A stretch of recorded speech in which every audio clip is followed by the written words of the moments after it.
Welcome to On This Day, brought to you by Psalmmy Voice, where we look back at the key moments on this day Nigeria's history. On this day, November 3, 1959, Chief Obafemi Awolowo, Premier of Western Nigeria, gave his farewell speech, a goodbye that would mark both an end and a beginning in Nigeria's history. Awolowo had transformed the Western region with free education, rural development, and new industries. His ideas of progress were far ahead of his time. He believed every child, rich or poor, deserved knowledge. By 1959, he was stepping down to focus on national politics, aiming to lead Nigeria toward independence and unity. But as he said goodbye, trouble was already brewing. The politics of the new nation was tense, full of rivalry and suspicion. Awolowo's Action Group party faced growing opposition, not just from other regions but from within. His deputy, Samuel Akintola, began to challenge his leadership, and soon the once united West became divided by ambition and loyalty.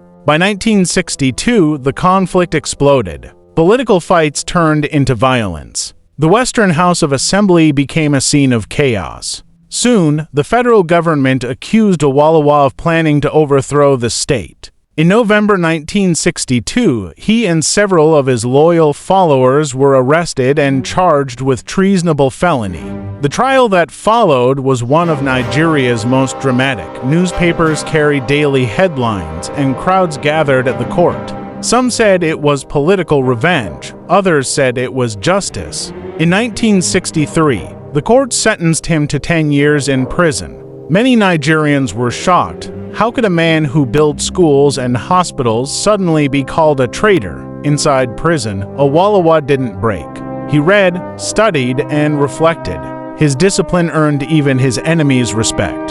Then, after the 1966 military coup, he was released and returned to serve Nigeria again, this time as a statesman and thinker. November 3rd reminds us that leadership isn't just about power, it's about endurance. Awolowo's story shows how politics can turn heroes into suspects, but also how conviction can turn pain into purpose. He remains one of Nigeria's greatest minds, loved, hated, but never forgotten. His dream for education and self-reliance still echoes through generations. So, on this day, we remember the man who said farewell and walked into history.